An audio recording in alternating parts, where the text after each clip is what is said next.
ہاں ایک پہلو ایسا ہے جس کے حوالے سے حضور کی عظمت ہماری سمجھ میں آئے گی. حضور ایک انسان کی حیثیت سے کیا تھے, ایک باپ کی حیثیت سے آپ کا کیا طرز عمل تھا. ذرا یاد کیجئے, جگر گوشہ رسول حضرت فاطمہ بطول رضی اللہ تعالیٰ عنہ وہ حاضر ہوتی ہے, ابا جان دیکھیے چکی پیس پیس کر یہ گھٹے پڑ گئے میرے ہاتھ میں, یہ کنویں سے پانی لاتی ہوں, مشکیزیں کہ یہاں پر بندیاں پڑ گئی.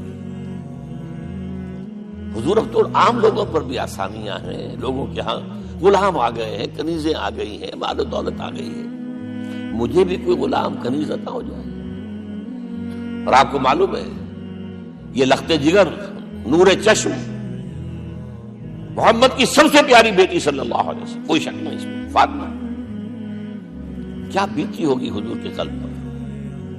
لیکن فرمایا کیا بیٹی, یہ دنیا کی چیزیں ہمارے لیے نہیں ہیں, میں تمہیں اس سے بہتر شے دیتا ہوں. تسبیح فاطمہ ہر نماز کے بعد 33 مرتبہ سبحان اللہ, 33 مرتبہ الحمدللہ, 33 مرتبہ اللہ اکبر کہہ لیا کر. لیکن سوچ لیجئے دل پر کیا گزری ہوگی صلی اللہ علیہ وسلم.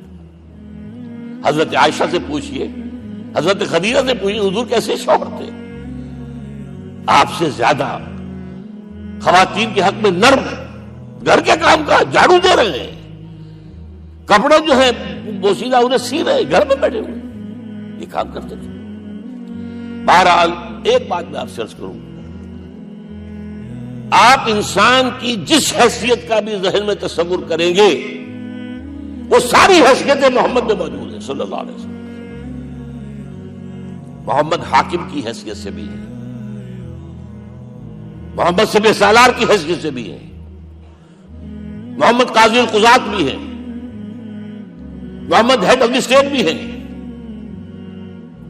محمد بیویوں والے بھی ہیں, اولاد والے بھی ہیں, محمد 5 وقتہ امام بھی ہے, جمعے کے خطیب بھی ہیں, مدرس قرآن بھی ہیں, مربی بھی ہے, مزکی بھی ہے, اور ہر میدان میں بلند ترین مقام. کوئی ایسی جامع شخصیت ملے گی؟ ہمارے ہاں تو حال یہ ہے کہ جو خطیب صاحب ہوتے ہیں وہ 5 وقتہ نماز کیسے پڑھا سکتے ہیں, ان کا تو اونچا مقام ہے.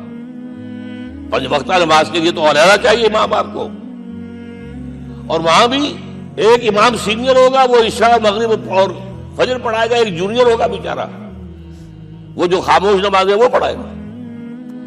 5 وقتہ نماز پڑھا رہے ہیں محمد صلی اللہ علیہ وسلم, اور خطیب بھی وہی ہے, مربی بھی وہی ہے, مزکی بھی وہی ہے. ہمارے ہاں جو لوگ تزکیہ نفس کے میدان میں ہیں وہ پھر جماعت کبھی نہیں کراتے, کبھی نہیں دیکھا ہوگا آپ نے کسی صاحب کو کراتے ہو. یہ جامعیت جو ہے, جامعیت کبریٰ.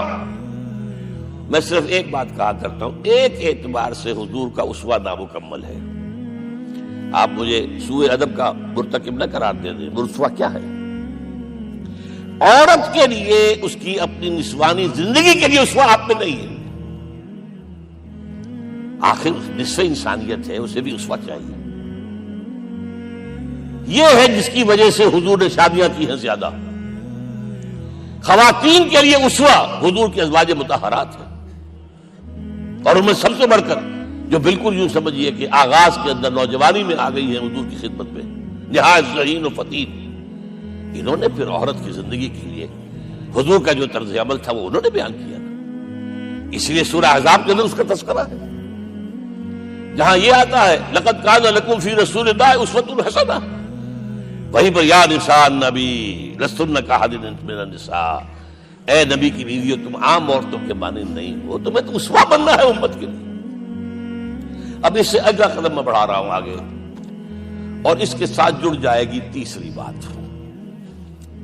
تیسری بات کیا ہے؟ وَنَصَرُوهُ, اس کی مدد کریں صلی اللہ علیہ وسلم. پہلی بات تو یہ نوٹ کیجئے, حضور انتہائی غیور انسان تھے, انتہائی غیور.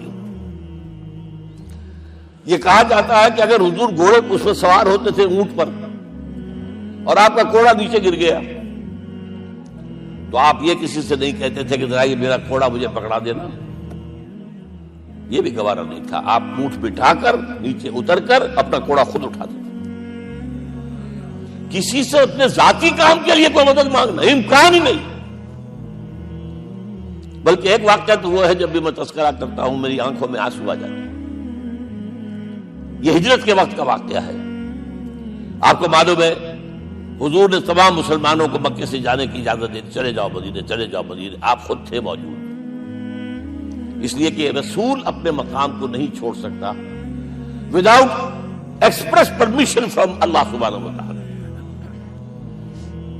اب حضرت ابوبکر پوچھ رہے ہیں حضور اجازت آ گئی؟ نہیں آئی. آ گئی؟ نہیں آئی. دن گزر رہے ہیں. حضرت عائشہ کی روایت ہے ایک روز ہم نے دیکھا دوپہر کے وقت آ رہے ہیں حضور، کپڑے سے اپنا سر جو ہے ڈھانپا ہوا ہے. عرب میں دوپہر کے وقت وزٹ کرنا جو ہے یہ ان کے خلاف دستور ہے، ان کی تہذیب کے خلاف. یہ قیلولے کا وقت ہوتا. تو حیران ہوئے. آتے ہی فرمایا ابوبکر ہجرت کی اجازت ہو گئی. اب انتہائی خوشی سے اور بڑی امید میں کہ بڑی شاباش ملے گی حضرت ابوبکر فرماتے ہیں، عرض کرتے ہیں حضور میں نے 2 اونٹیاں تیار کر رکھی ہیں، خوب کھلا پلا کے انہیں فرما کیا ہوا ہے، یہ ہجرت میں ہمارے کام آئے گی.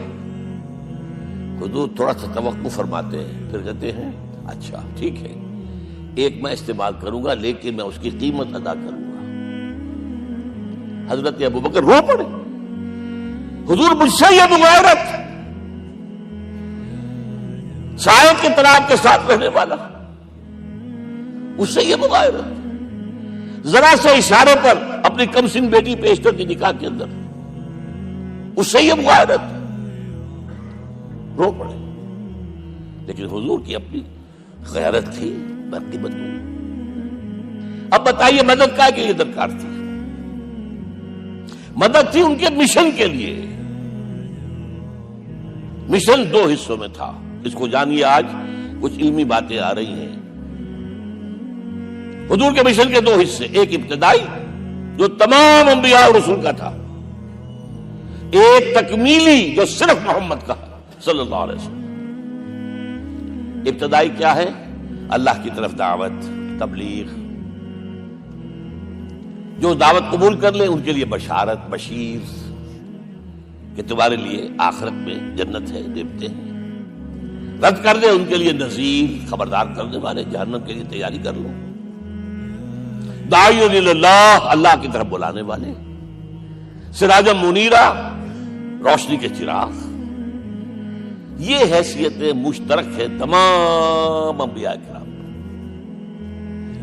تمام انبیاء بشیر بھی تھے، نذیر بھی تھے، داعی بھی تھے، سراج منیر بھی تھے. اگرچہ ان تمام حیثیتوں میں بھی حضور کا سب سے اونچا مقام علیحدہ نمایاں ہے، لیکن حیثیتیں بنیادی طور پر مشترک ہیں.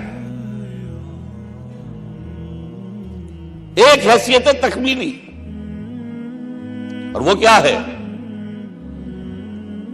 اے نبی جو دین آپ کو دیا گیا ہے صرف تبلیغ نہیں، صرف تعلیم نہیں، اس کو قائم کر کے دکھاؤ نظام زندگی کی حیثیت سے. 3 مرتبہ قرآن میں یہ الفاظ حضور کے لیے آئے ہیں، هو الذی ارسل رسولہ بالہدی ودین الحق لیظہرہ علی الدین کلہ. 3 دفعہ سورہ توبہ میں یہ الفاظ آئے، سورہ صف میں یہ الفاظ آئے، سورہ فتح میں یہ الفاظ آئے. وہی اللہ جس نے بھیجا ہے اپنے رسول کو صلی اللہ علیہ وسلم. الہدا، قرآن حکیم، ہدایت کاملہ، اور نمبر 2 دین حق. یہ 2 چیزیں دے کر بھیجا. کس لیے؟ تاکہ اس دین کو غالب کرے پورے نظام زندگی پر. یہ معاملہ ذرا سوچئے. اور یہ حضور کے لیے 3 دفعہ، اور کسی اور نبی کے لیے 1 دفعہ بھی نہیں. قرآن مجید کے اس نقطے کو ذہن نشین کر لیجیے.